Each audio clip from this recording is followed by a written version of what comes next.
Hello all അസ്സലാമു അലൈക്കും. ഇന്നത്തെ റെസിപ്പി നമ്മുടെ കണ്ണൂർ സ്റ്റൈലിൽ ഒരു കായടൻ്റെ റെസിപ്പിയാണ് കാണിക്കുന്നത്.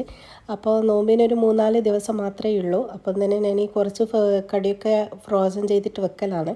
അപ്പോൾ ഒരു 3-4 കിലോന് ഞാൻ പഴം വാങ്ങിയിട്ടുണ്ടായിരുന്നു. ആ ഒരു പഴം ഒന്ന് നന്നായിട്ട് മുറിച്ചിട്ട് നമുക്കൊന്ന് ആവി കൊള്ളിക്കണം.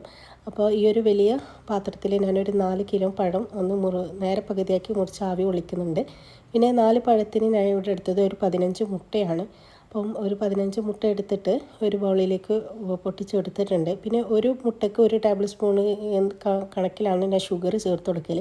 അപ്പം ഇതാ ഞാനൊന്ന് ഷുഗർ ചേർത്ത് കൊടുക്കുന്നുണ്ട്. മൊത്തത്തിൽ ഒന്ന് മിക്സ് ചെയ്ത് കൊടുക്കാം. ചില ആൾക്കാർ തേങ്ങ ഇട്ടിട്ടുണ്ടാക്കും. നമ്മുടെ കണ്ണൂർ സ്റ്റൈലിലൊക്കെ ഈ മുട്ട വെച്ചിട്ടാണ് ഉണ്ടാക്കൽ.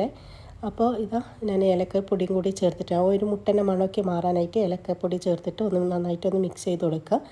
എന്നിട്ട് പാനിലേക്ക് നെയ്യ് ചേർത്ത് കൊടുക്കുക. നമ്മുടെ ഗീ ഉണ്ടല്ലോ, മിൽമ ഗീ, അതും കൂടി ചേർത്തിട്ട് പിന്നെ കാഷ്യൂ, ബദാം, മുന്തിരിയൊക്കെ ഇട്ട് കൊടുക്കാൻ. ഇപ്പോൾ കാഷ്യൂ മാത്രമേ ഇട്ട് കൊടുക്കുന്നില്ലൂ, കാരണം എനിക്ക് അത്ര മുന്തിരിയൊന്നും കടിക്കുന്നത് ഇഷ്ടമല്ലാത്തതുകൊണ്ടാണ് കേട്ടോ. അപ്പോൾ നിങ്ങൾ ചേർക്കുമ്പോൾ എല്ലാം ചേർത്തോളൂ. അപ്പോൾ ഇതാ നമ്മുടെ മുട്ട ഒഴിച്ചിട്ട് ഇനി ഇത് നന്നായിട്ടൊന്ന് ചെറിയ തീയിൽ വെച്ചിട്ട് മുട്ട ഈ ഒരു വിധം ആക്കിയിട്ടെടുക്കണം. അപ്പം ഇതാ ഞാനൊരു ഫുഡ് പ്രോസസ്സറിൽ വെച്ചിട്ടാണ് കായട ഇങ്ങനെ ഉടയ്ക്കുന്നത് കേട്ടോ. അപ്പോൾ ഇത് അമ്മിയിൽ ഉണ്ടെങ്കിൽ നന്നായിട്ട് അരച്ചിട്ട് കിട്ടും. ഒരു ഗ്രൈൻഡർ പോലത്തെ ഒരു ടൈപ്പ് ഉണ്ടല്ലോ, അത് പണ്ട് അരിയൊക്കെ അരക്കുന്നത്, അതാണെങ്കിൽ ഏറ്റവും നല്ലതാണ്. ഇനി ഞാൻ ഇന്ന് ഗീയും പഞ്ചസാരയും ഇട്ട് കൊടുക്കുന്നുണ്ട്. ഇത് ഇളം പച്ച പോലത്തെ ഒരു പഴമായതുകൊണ്ടാണ് പഞ്ചസാര ഇട്ട് കൊടുക്കുക. പഴത്തിന് മധുരം കുറവാണ്. അപ്പോൾ അത് നന്നായിട്ട് ഉടച്ചു കൊടുക്കുക. അപ്പോൾ ഞാനെല്ലാം ടേബിളിൽ നിന്ന് സെറ്റാക്കി വെച്ചിട്ടുണ്ട്. അപ്പം ഞാനും ഉമ്മയും കൂടിയിട്ടാണ് ഇത് ഒന്ന് ഉരുട്ടിയെടുക്കുന്നത്. അപ്പോൾ നമുക്ക് ഒരു 3-4 കിലോനൊക്കെ പഴം ഉണ്ടെങ്കിൽ, രണ്ടാളും കൂടിയിട്ട് ചെയ്യുന്നുണ്ടെങ്കിൽ പെട്ടെന്ന് നമുക്ക് ഉരുട്ടിയെടുക്കാൻ പറ്റും. ഇതേപോലെ ഒന്ന് പരത്തിയെടുക്കുക. എന്നിട്ട് ഇതിൻ്റെ ഉള്ളിൽ ഇവിടെ ഈ ഒരു മുട്ടൻ്റെ പണ്ടം വെച്ചിട്ട് ഒരു ഓവൽ ഷേപ്പ് ആക്കിയിട്ട് എടുക്കണം. അപ്പോൾ ഇതാ ഞാനിങ്ങനെ ഒന്ന് പ്രസ് ചെയ്ത് കൊടുക്കുന്നുണ്ട്. അപ്പോൾ ഇതാ ഉമ്മയും കൂടിയിട്ട് നമ്മൾ രണ്ടും കൂടിയിട്ടാണ് ഈ ഒരു കായടൊക്കെ ഉരുട്ടി വെക്കുന്നത്. അതുകൊണ്ട് തന്നെ പെട്ടെന്ന് നമുക്ക് തീരും. ഒരാൾ മാത്രമാണെങ്കിൽ കുറേ ടൈം എടുക്കും കേട്ടോ.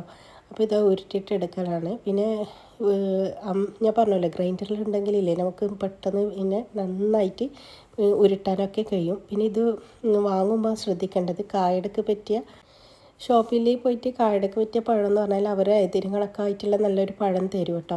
അപ്പോൾ ഇതാ ഞാനിന്ന് ബോക്സിലൊക്കെ വെക്കലാണ്.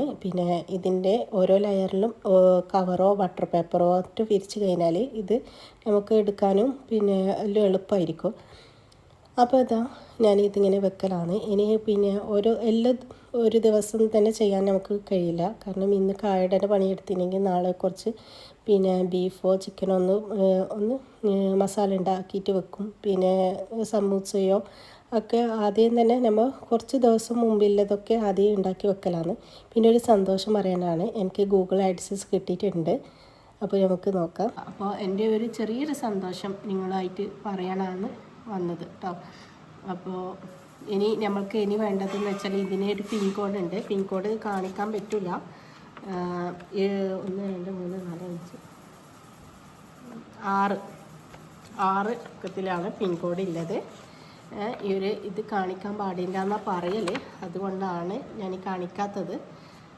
ഈ ഒരു പിൻ കോഡ് നമുക്ക് നമ്മുടെ ബാങ്ക് അക്കൗണ്ടായിട്ട് സെറ്റ് ചെയ്തിട്ട് വെക്കണം. അതിന് ഒരു ഷിഫ്റ്റ് കോഡ് ബാങ്കിൽ നിന്ന് പോയി വാങ്ങണം. അങ്ങനത്തെ കുറച്ച് പണിയൊക്കെ ഉണ്ട്. കിട്ടി എല്ലാം നിങ്ങളൊക്കെ സപ്പോർട്ട് കൊണ്ടാണ്. തീർച്ചയായിട്ടും വീണ്ടും നിങ്ങളുടെ സപ്പോർട്ടും കാര്യമൊക്കെ നമുക്ക് വേണം. അപ്പോൾ ഇൻഷാ അല്ലാഹ് പുതിയൊരു വീഡിയോ ആയിട്ട് വീണ്ടും വരാം.